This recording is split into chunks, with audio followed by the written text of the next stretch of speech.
Hello, kamusta? Nax, bumabati si Rhea. Kagabi, pumunta kami ng ice skating rink. Nag-ice skating kami in short. Kasama namin yung kaibigan ni Chris na si Jeremy. Tsaka, nag-imbita kami ng mga pinsan ni Chris kaso din ayaw nilang ayaw nilang mag-ice skating. Kaya, tatlo lang kami. Pangalawang beses ko itong mag-ice skating. Nung una, sa Mall of Asia, kasama ko rin si Chris noon. Tapos nasugatan pa ako nun sa paa. Hindi paa, basta yung ankle. Ano ba ang ankle sa Tagalog? Hindi ko alam eh. Ang nasa isip ko ngayon, bumbunan, pero dito naman yung bumbunan, di ba? So, pumunta kami kahapon para maiwasan na magkasugat ulit ako dun sa paa kasi dati manipis yung suot ko na medyas hanggang ano lang yun, hanggang ankle lang yun. Ngayon, bumili ulit kami ng bago para mas makapal. So, dalawang medyas gamit ko. Tas, mas mataas kaysa sa dati kong suot noong nasa Mall of Asia pa kami. Ngayon, nag-ice skating nga kami. Tapos, syempre ako, banu pa rin, hindi marunong. Doon lang ako sa gilid-gilid. Yan. Tapos, pa-slide-slide lang ako. Kasi nung isang gabi, nanood kami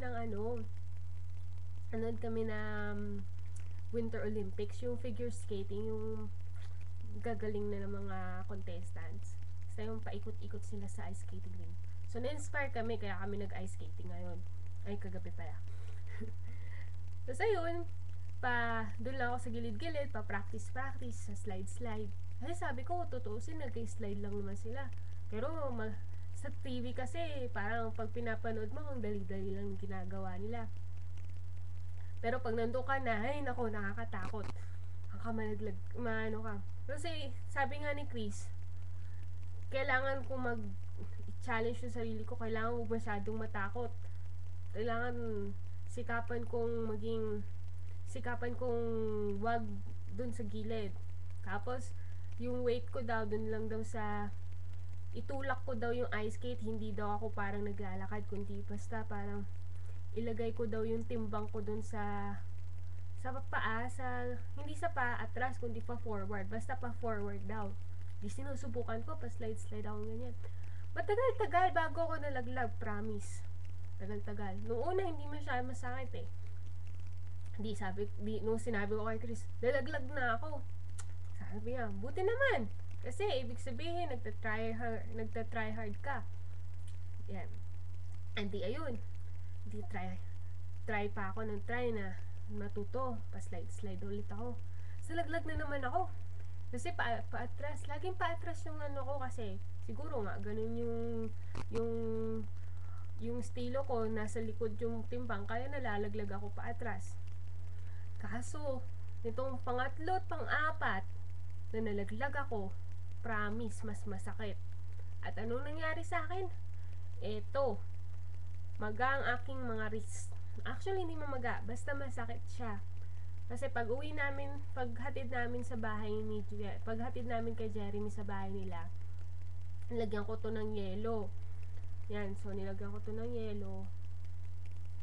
Ayan, parating yata si basta kaya mo siya.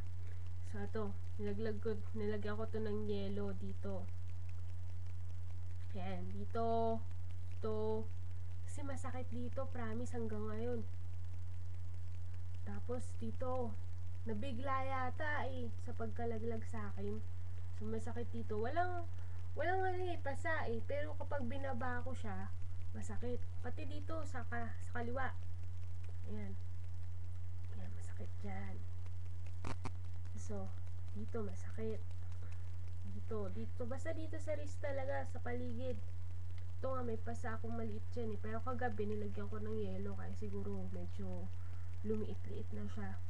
Tapos pag inano ko yan, masakit. Ayan. Sabi ko, baka may naputol na buto. Pero, mukha namang wala. Siguro, yung ugat-ugat lang, masyadong nabigla, yung muscle-muscle ko. Payatot ko na nga, nasira pa, di ba? Ayan. So, pag tumayo ako ng ganyan, iwanan ko ng ganyan yung kamay ko. Ayan. Ba? Parang ayaw sumakit ah. O basta, ang ganyan, iwanan ko yan ng matagal. Masakit na, masakit na. So, ang ginagawa ko, ginaganyan ko lang siya. Ayan. Pansin ko pag natutulog ako, di masyadong sakit. Siguro kasi nakaganyan. Tsaka ganyan. Pero basta pag pababa, masakit talaga. Sana gumaling-galing na siya at hindi kami pumunta ng doktor. Diba? So ngayon, hindi, mamaya lalagyan ko ulit to ng yelo. Tapos mamasa-masahihin ko ng ganyan. May nakita ako sa internet mga first aid na exercise, kaso masakit talaga pag ginawa ko yun. Yung isang exercise dun, ganito. Gaganyan mo siya. Basta, ayan, nagtingkayad ako para makita yung kamay ko. O basta ganun. Tapos itataas ko ng ganyan yung kamay ko. Kita nyo na yung kamay ko? Ah, hindi nyo nakikita. Ayan. Ayan, basta dapat straight to. Straight. Tinataas ko lang kasi hindi nyo makita. Ayan. So, dapat exercise akong ganyan. Pataas. Tapos pababa. Masakit. Pag straight yung elbow, yung braso ko. Ngayon, pakonti-konti lang. Sana gumaling ako, no? Puro soda no? Galing sa Pilipinas, soda. Pink soda. Sabi nga nila, mahilig ba ako sa soda. Oh, so ayun na. Wish me luck na lang. Wish me well. Kaya, help. Basta, prayers na lang para gumaling ako. Mahirap yata mawala ng dalawang kamay. Paano yan? Nahihirapan nga ako magbihis eh. Sige na. Bye-bye na.